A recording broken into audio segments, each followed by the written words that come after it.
Paris, the magic name sings out on the lips of the world, in the sounds of the old city itself as it moves through the centuries of history. Paris, city of light, life, and confusion. Taxis, trucks, cars, and the tree-lined avenues. Cobblestone streets, and the Frenchman on his bicycle. The Parisian, beret clamped on his head, lips gripping a cigarette. This is Paris. Almost endless streams of traffic. French cars, German cars, American cars, honking their way through the hub of the city. And people, all kinds of people, gather in the ageless city, soaking up the sun and trading tales of distant places. And Paris is something else. It's the Seine River with its gently flowing water, its barges and bridges lacing together the sprawling segments. The steps up from the river's edge are a part of every man's dream of Parisian life. Parisian life, the goal of men through the centuries, where a simple walk up the stairs becomes an act of enchantment, where a walk down the tree-lined avenues brings back the dreams of childhood. Here, in the whispers of the wind through the trees, one hears the song of Paris. The song of Paris enfolds the halls of the Louvre. Begun as a fortress by Philip Augustus in the year 1204, it became a museum of art in 1791, after the beginning of the Revolution. Surrounded by beautiful gardens and lawns, the Louvre, with its 16 miles of galleries, holds many of modern civilization's treasures of art. Familiar to practically every traveler in Paris is the American Express office. A touch of the new world in the midst of the old, it is a contact with home for the stranger. The old city is laced together by the web of the underground railway, or metro as it's called in Paris. And what may one expect to hop up from beneath the Boulevard de Capucines? A Parisian model, perhaps, en route to Madame Schiaparelli's. Or a housewife from Neuilly who got off at the wrong station.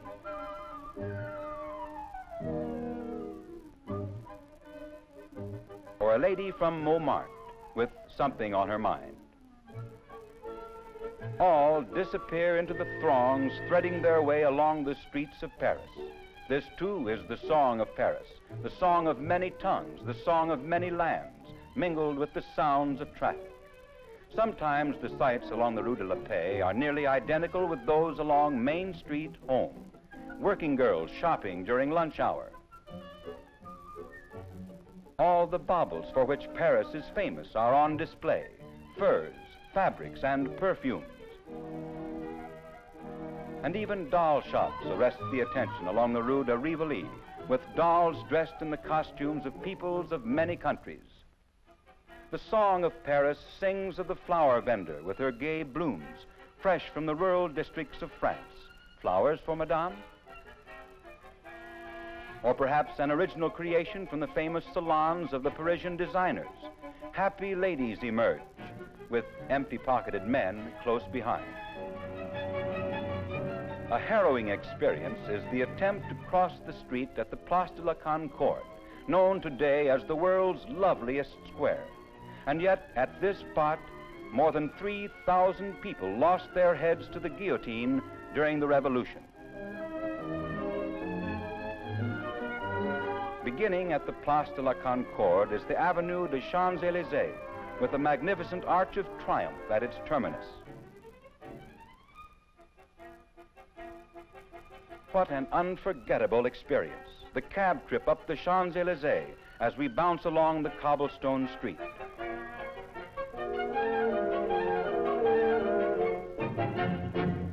And finally, the Arch of Triumph itself.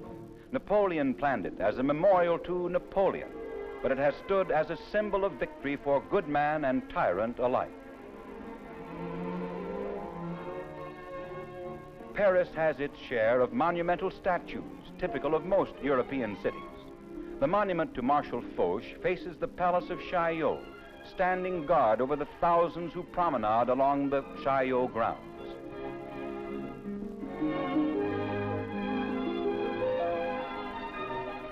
Works of prominent sculptors are liberally scattered along the Parisian landscape, where lovers of art can enjoy these great works as a part of their everyday life.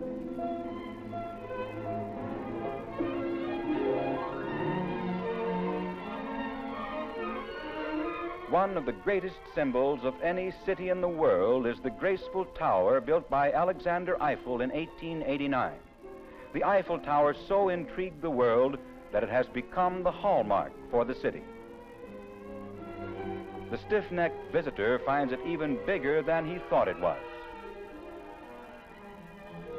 Its 4 giant legs thrust the tower skyward, dwarfing the surrounding architecture.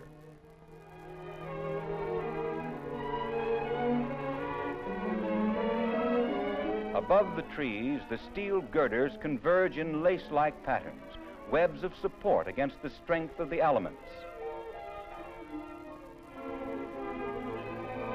Stabbing the sky with a mast-like pinnacle, bristling with television antennas. Beneath the metal giant mingle the thousands of people who come from the 4 corners of the globe. While above, the loaded elevators slowly inch their way through the open shaft framework of the massive girders, making their way to the top of the tower. A few hardy visitors elect to climb the more than 1,800 steps which eventually lead to the top.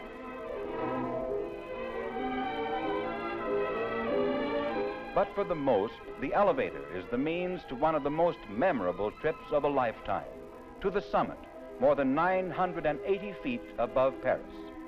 A sign at the elevator entrance advertises the wonders of the tower trip and diagrams the 3 main levels of the tower itself. The lower, or first level, contains 2 spacious restaurants and a great open-air dining area. The second level has a smaller restaurant, souvenir shops, and restrooms.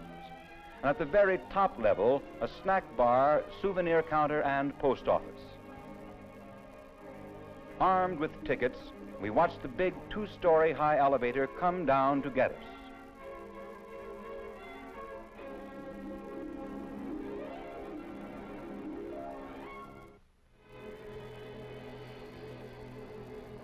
And the ascent is begun. Slowly at first, we climb the outstretched leg of the giant.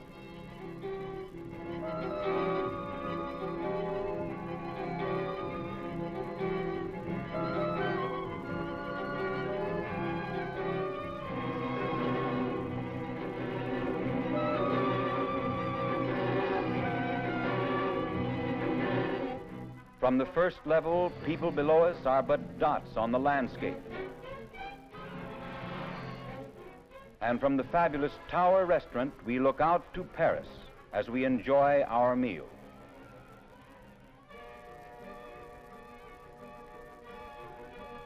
Then back again to the journey upward. Higher and higher we climb as the giant steel girders seem to slide past us.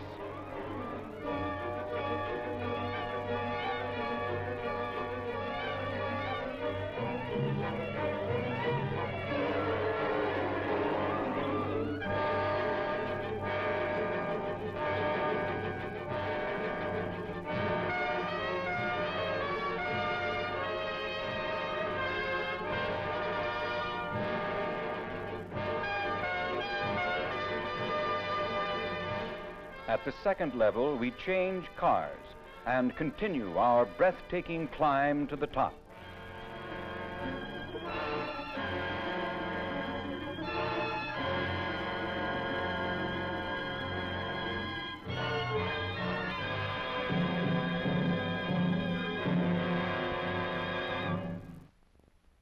And finally, from the peak of steel, Paris, the ageless city spread out beneath us, the Arch of Triumph dominating the scene.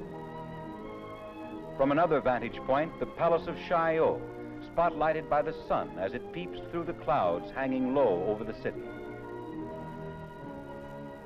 We see the rising slopes of the Montmartre section, capped by the gleaming towers of the Church of the Sacré-Cœur. This is Paris.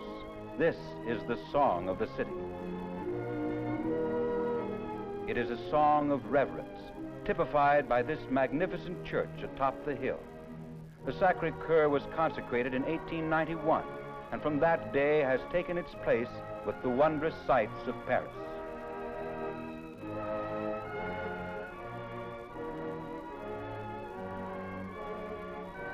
And so it is as we see Paris today, a great sprawling metropolis housing many of the cultural treasures of the modern world.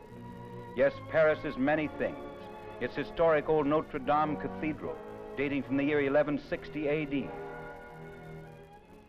Paris is Maxime's eating place for world celebrities. Or the famous Madeleine Church in the heart of the city. Paris is the Parisian himself, enhancing his verbal eloquence with the characteristic gesture. The gendarme with his natty cape and well-tailored uniform. Paris is the sidewalk cafe and the tourist. It's the dressmaker in the window. The countless memorials, statues, and the French language. Paris is the cobblestone walks along the banks of the Seine, echoing the footsteps of hundreds of years. Paris is itself, buildings, people, and a way of life. Paris, the ageless city.